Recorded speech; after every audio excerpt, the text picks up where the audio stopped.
Hello dear students, इस video में हम ऐसे मल्टीपल चॉइस क्वेश्चन डिस्कस करेंगे जो कि कुछ स्टूडेंट्स को बहुत डिफिकल्ट लगे। अगर आपको भी कुछ सेट ऑफ क्वेश्चंस हैं जो कि बहुत मुश्किल लगते हैं, आपको उनके आंसर्स का रीज़न समझ नहीं आता, तो आप भी इसी स्टूडेंट की तरह उसका एक PDF हमें व्हाट्सएप कर सकते हैं @032142319793। PDF भेजिएगा और फिर थोड़ा सा सब्र कीजिएगा, आपकी वीडियो अपलोड हो जाएगी। तो आइए चलते हैं अब AS बायोलॉजी के इन MCQs की तरफ और देखते हैं कि इन MCQs की एक्सप्लेनेशन क्या है। जी बच्चों, पहला क्वेश्चन देखिएगा। उसने कहा what are the products where are DNA molecule replicates. कह रहा है कौन सा प्रोडक्ट बनते हैं जब DNA का मॉलिक्यूल रेप्लिकेट करता है। यहाँ ज़रा थोड़ा टर्मिनोलॉजी पे फोकस करना पड़ेगा। वो कह रहे हैं कि DNA मॉलिक्यूल, अब ये जो आपके सामने स्ट्रक्चर आपको नज़र आ रहा है ये पूरे का पूरा मॉलिक्यूल है। अ मॉलिक्यूल कंटेन 2 स्ट्रैंड्स, ये आपके पास स्ट्रैंड 1 है और ये आपके पास स्ट्रैंड 2 है। अब इससे आगे जब रेप्लिकेशन हुई है सेमी कंजर्वेटिव, तो हमारे पास क्या बन गए, हमारे पास 2 मॉलिक्यूल्स बन गए। और इन 2 मॉलिक्यूल्स के अंदर हैं क्या, डेफिनेटली इनके दरमियान आपस में न्यूक्लियोटाइड्स ही हैं, इनके दरमियान आपस में न्यूक्लियोटाइड्स ही लगे हुए। तो इसीलिए बी आंसर है। सी में गलती क्या है, कहता है 2 strands of DNA made up of each of sequence of paired basis. भाई अकेले स्ट्रैंड में पेयर्ड बेसिस नहीं होती, अकेले स्ट्रैंड में पेयर्ड बेसिस नहीं होती। जब 2 स्ट्रैंड्स मिलते हैं तो उनमें पेयर्ड बेसिस होती है, एक इधर से आई, एक इधर से, एक इधर से, एक इधर से आई। ठीक है, इसीलिए इसका आंसर बी है। नेक्स्ट क्वेश्चन देखते हैं। कहता है how many times must a molecule of carbon monoxide pass through a cell surface membrane as it diffuses from. कहाँ से डिफ्यूज करना है, from an air space, air space से कहाँ जाना है, इन एल्वियोलस। ठीक है जी, ये एल्वियोलस में आ गया, यहाँ पर इस जगह पर ये मौजूद है। Through a cell in a capillary wall, capillary की वॉल में जाएगा to a red blood cell. तो ये चीज़ें मैंने आपके सामने ड्रॉ की हुई हैं, चेक करें। अब बच्ची ने कहा है कि ये जो ए स्टार वाला बच्चा है, इसने बोला है, बच्ची है, इसने बोला है कि 6 आंसर क्यों नहीं होगा, 5 क्यों होगा। तो ज़रा गौर कर लें। ये आपके पास बेटे मैंने शो कर दिया एल्वियोलस, एल्वियोलस की ये वॉल है, ये देखेंगे एल्वियोलस का सेल आपको नज़र आ रहा है। अब उसने पूछा कितनी बायलेयर्स होती हैं। ठीक है जी, यहाँ पर देखें एक बायलेयर इसने क्रॉस की, ये वाली, ये जिसको मैं 1 लिखा हुआ है,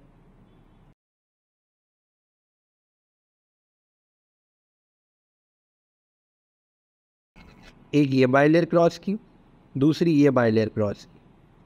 ठीक है, ये एल्वियोलस का सेल क्रॉस कर गया।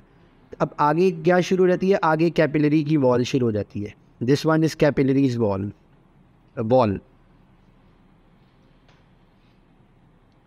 जब इसने कैपिलरी की वॉल की तो आगे देखिए 3 और 4, 3 और 4 देखिए, ये कैपिलरी की वॉल है। और उसके बाद हमारे पास रेड ब्लड सेल आ जाता है। अब जब हम रेड ब्लड सेल की बात करेंगे बेटे, तो रेड ब्लड सेल की सिंगल बायलेयर क्रॉस हो रही है, डबल बायलेयर क्रॉस नहीं हो रही। इसीलिए देखिए यहाँ पर, जहाँ पर मैंने आपको 5 लिखा हुआ नज़र आ रहा है,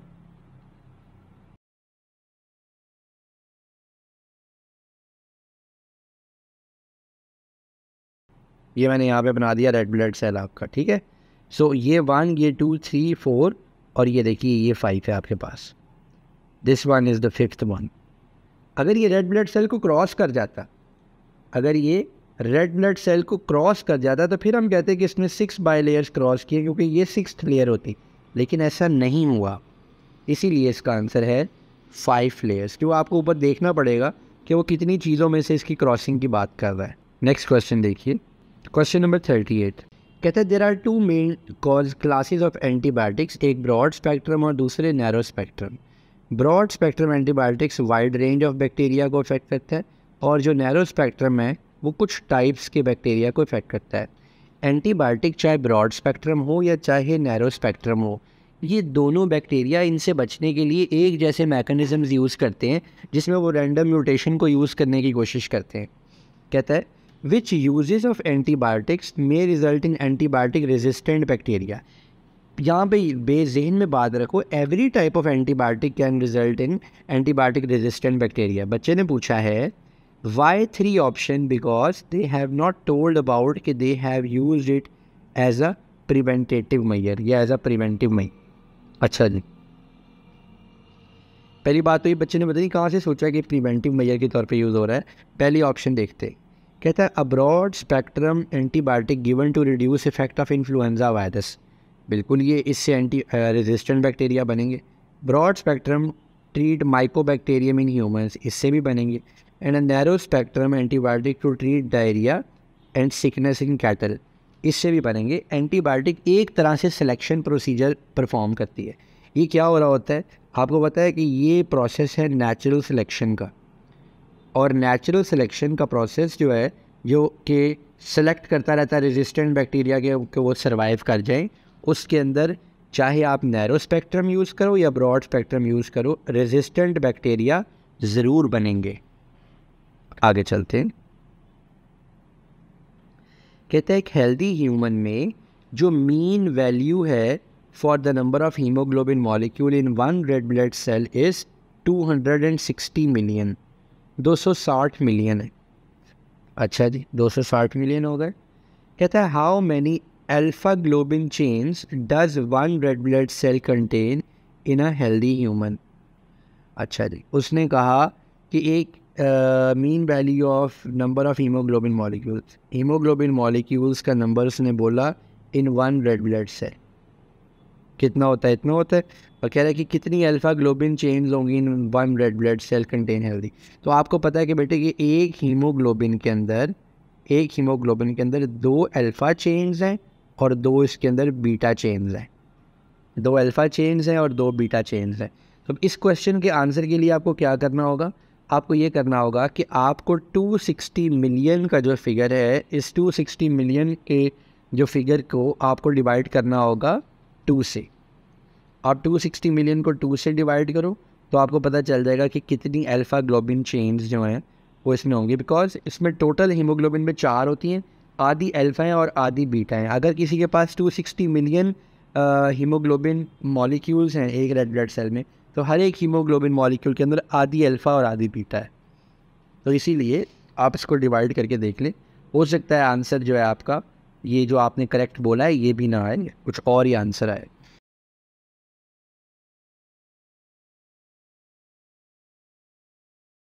ये क्वेश्चन देखिए, उसने कहा कि 4 nucleotides ABCD consist of 3 phosphate groups, 3 phosphate group हैं जी, उसमें नाइट्रोजनस बेस है और एक पेंटोज शुगर है। कहता है characteristics of a base and sugar components before they are joined from each nucleotide are shown in table, which nucleotide would pair with an adenine base during DNA replication.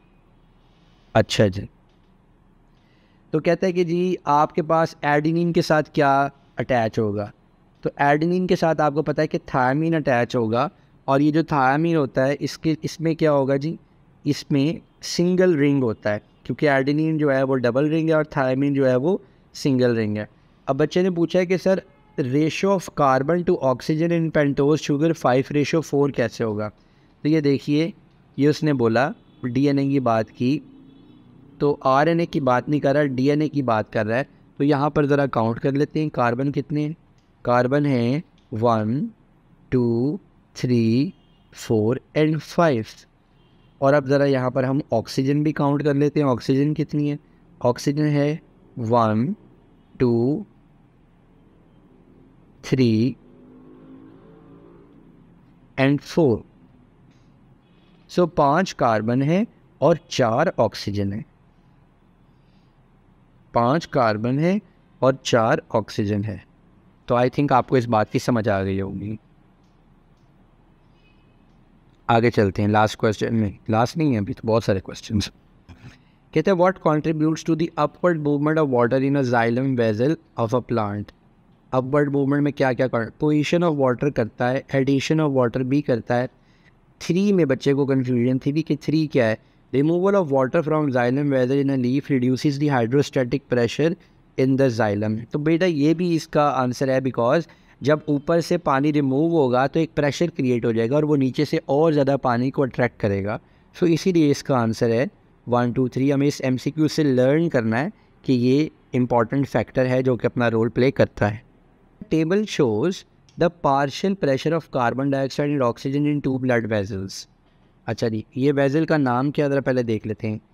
Pulmonary artery जो away from heart लेके जा रही है towards the lungs, and pulmonary vein.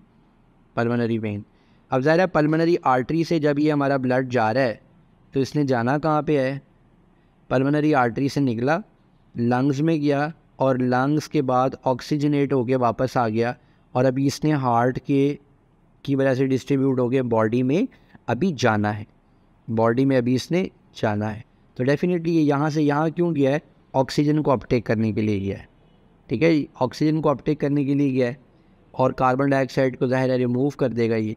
और जब ये यहाँ से बॉडी में जाएगा तो बॉडी में जाके क्या करेगा, बॉडी में चूँकि रेस्पायरिंग टिश्यूज़ के अंदर कार्बन डाइऑक्साइड ज़्यादा होगी उसकी वजह से ये ऑक्सीजन को यहाँ पर छोड़ेगा और कार्बन डाइऑक्साइड को पकड़ लेगा।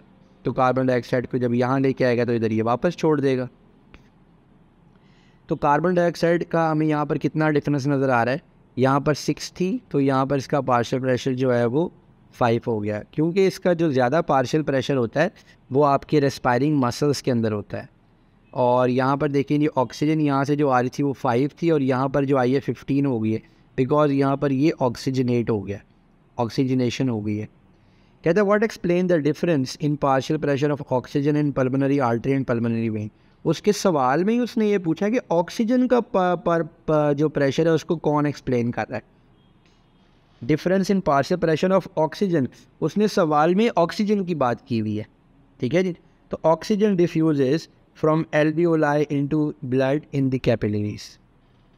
ये एल्वियोलाई से जो ऑक्सीजन थी जो हवा में थी वो आपके ब्लड में आ गई है, इसकी वजह से आपको यहाँ पर डिफरेंस नज़र आ रहा है 5 और 15 का। Carbon dioxide diffuses into alveoli from blood in capillaries, ठीक है जी। जो कार्बन डाइऑक्साइड यहाँ से डिफ्यूज़ आउट हो रही है वो ज़रूर हो रही है कार्बन डाइऑक्साइड, लेकिन कार्बन डाइऑक्साइड की यहाँ डिफ्यूज़ आउट होने की वजह से ये चीज़ एक्सप्लेन नहीं हो रही कि ऑक्सीजन का इतना डिफरेंस क्यों आ रहा है।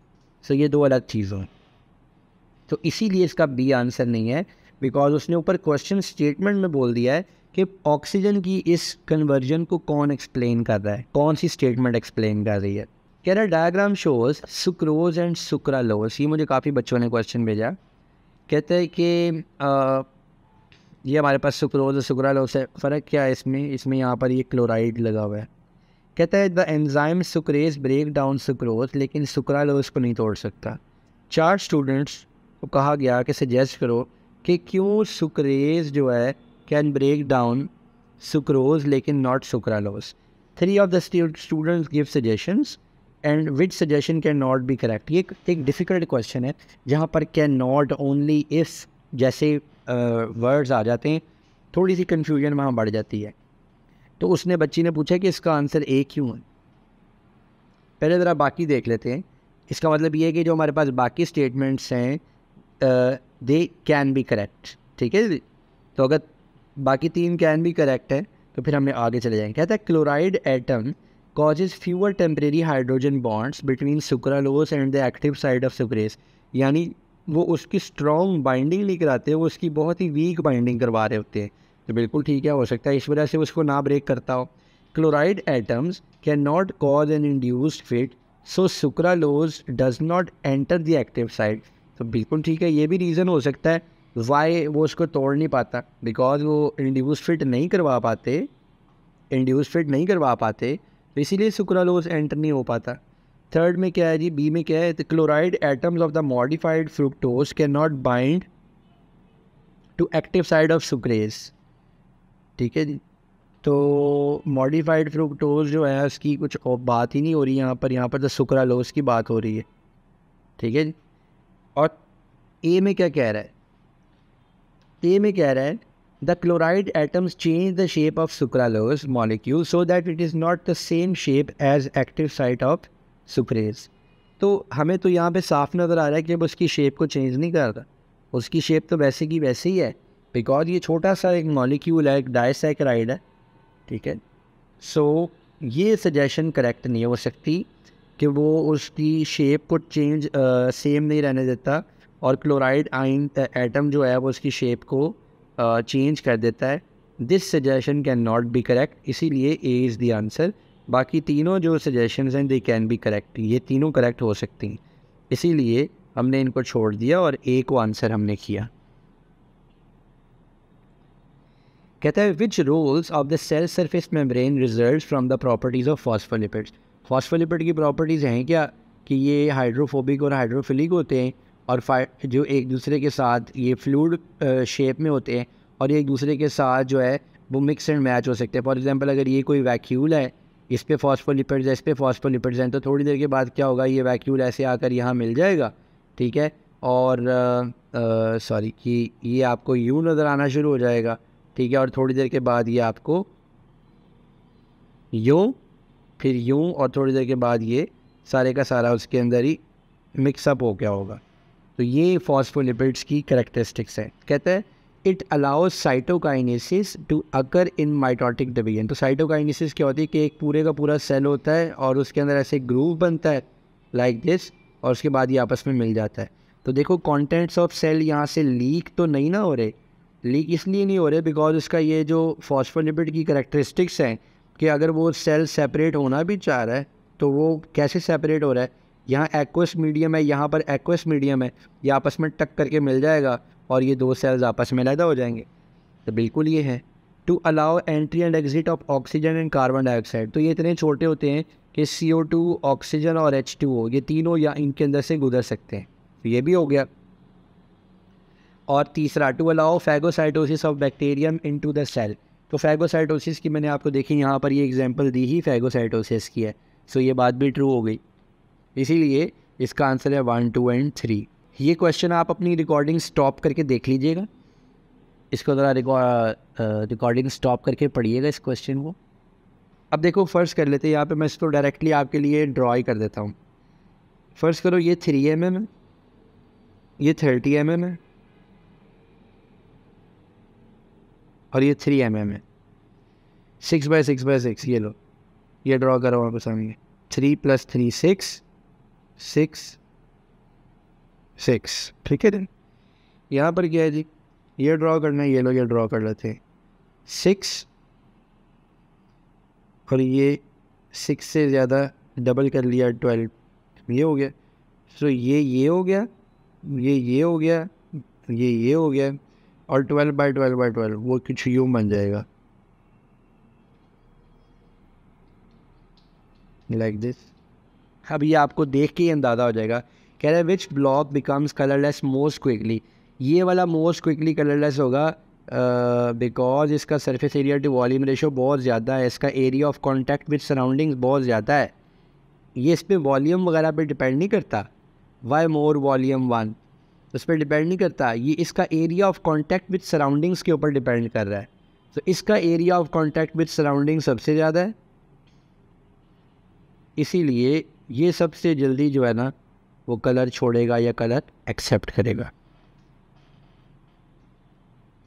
अच्छा, कहते हैं जी sucrose moves into an actively dividing shoot tip from a phloem sieve tube. कहाँ से कर रहा है, into an actively dividing shoot tip from phloem. Phloem से बाहर जा रहा है, फ्लोएम से एक चीज़ है जो कि बाहर जा रही है। तो आप ज़हन में रखें कि जब कोई चीज़ फ्लोएम के अंदर जा रही होती थी तो उसका वाटर पोटेंशियल जो है वो मोर नेगेटिव हो रहा होता था। अब कोई चीज़ अगर फ्लोएम से बाहर जा रही है तो वाटर पोटेंशियल क्या होगा, लेस नेगेटिव होगा, ठीक है। और वॉल्यूम ऑफ द लिक्विड जो है वो क्या करेगा, डिक्रीज़ करेगा, क्योंकि कोई चीज़ बाहर आ रही है। तो बच्चों के ज़हन में कन्फ्यूजन क्या आ जाती है, उनके ज़हन में फ्लोएम की अपलोडिंग चल रही होती है। तो फ्लोएम की अब अपलोडिंग नहीं हो रही, फ्लोएम से चीज़ें डाउनलोड हो रही हैं, इसीलिए लेस नेगेटिव और वो डिक्रीज़ की तरफ जा रहा है। आगे देखिए, कहते हैं इनमें से कौन सी चीज़ें हैं which what is found in all blood vessels, lymph and tissue fluid. क्या चीज़ ऐसी है जो ब्लड वेजल में भी है, लिम्फ में भी है और टिश्यू फ्लूइड में भी है। तो ये चारों चीज़ें हैं, बिकॉज ये चारों चीज़ें आपकी हर एक जगह पे बहुत ज़रूरी है। एंटीबॉडीज़ कहाँ होती हैं, वो आपके ब्लड में भी होती है, लिम्फेटिक सिस्टम में भी होती हैं।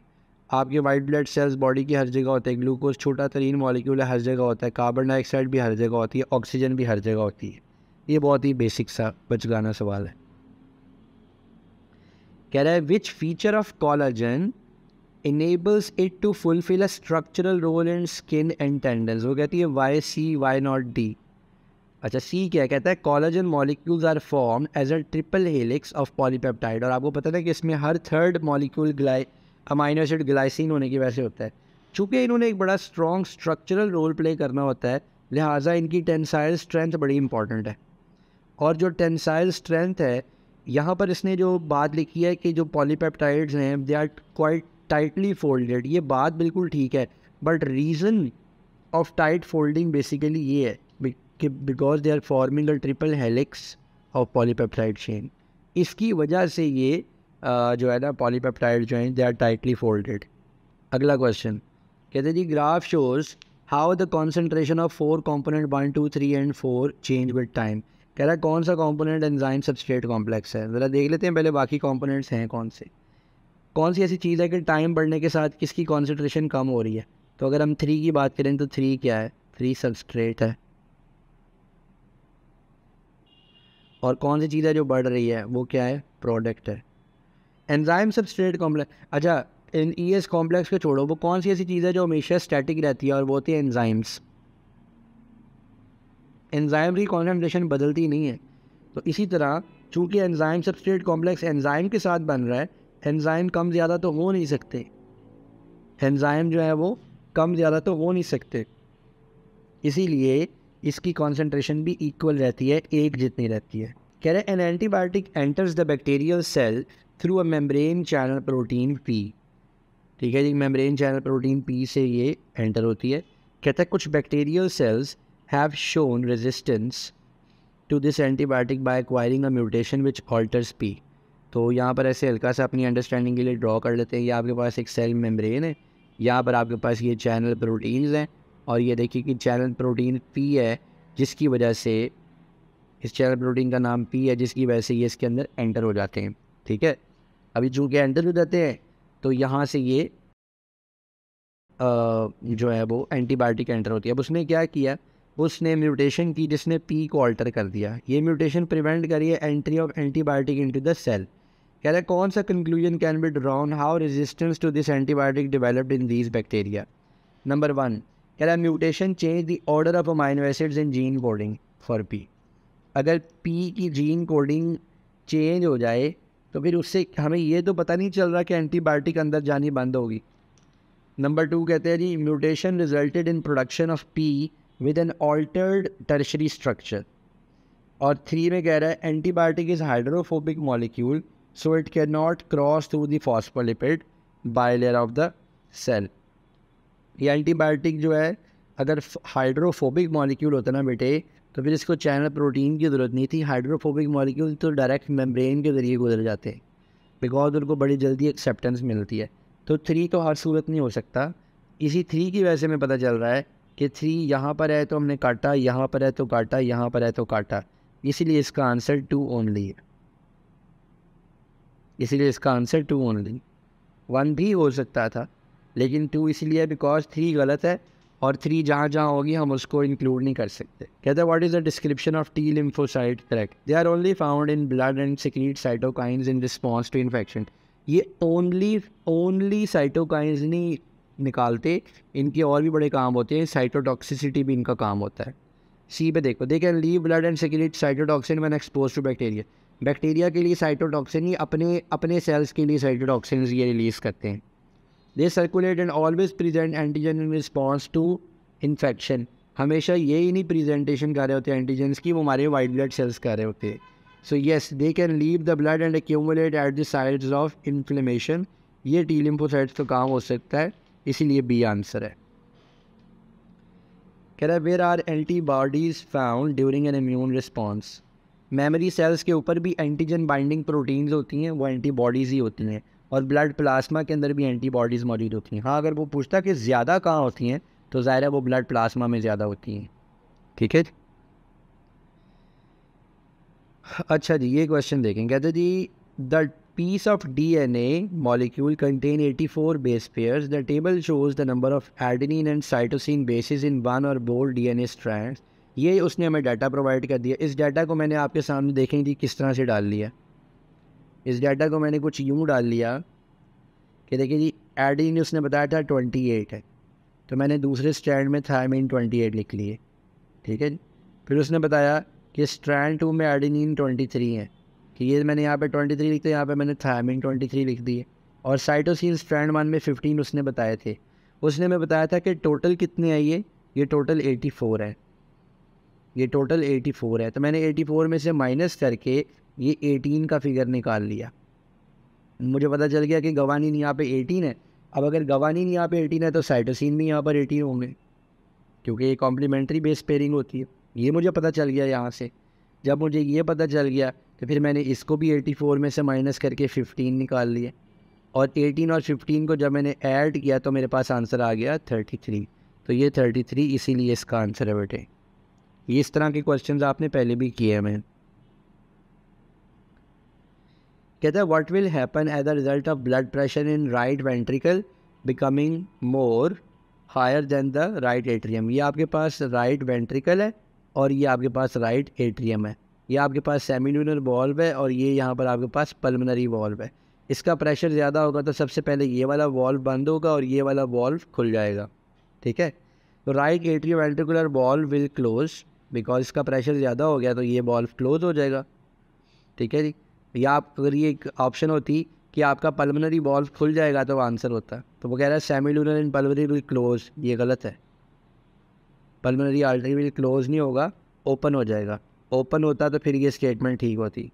आयोटा की तो बात ही नहीं हो रही, लेफ्ट एवी की तो बात ही नहीं हो रही। What explains how the maximum volume of oxygen is taken up as blood pressure at blood passes through the capillaries of the lungs। तो जब कैपिलरीज ऑफ द लंग में से ब्लड गुजरता है तो हमने आपको ये समझाया हुआ था कि हीमोग्लोबिन का स्ट्रक्चर ऐसे होता है कि वो जब उसके साथ एक ऑक्सीजन अटैच होता है तो वो अपने दूसरे आयरन को भी एक्सपोज कर देता है, अपने अंदर स्ट्रक्चरल चेंजेस लेके आता है, ठीक है जी। तो जब एक के साथ अटैच होगा, ठीक है, तो वो दूसरे वाले को अलाउ करेगा, उसके साथ अलाउ होता है तीसरे वाले को अलाउ करेगा, चौथे। तो oxyhaemoglobin formation increases the ability to transport oxygen, वो अपने अंदर इसको अटैच कर लेता है। अब बी क्यों नहीं होगा?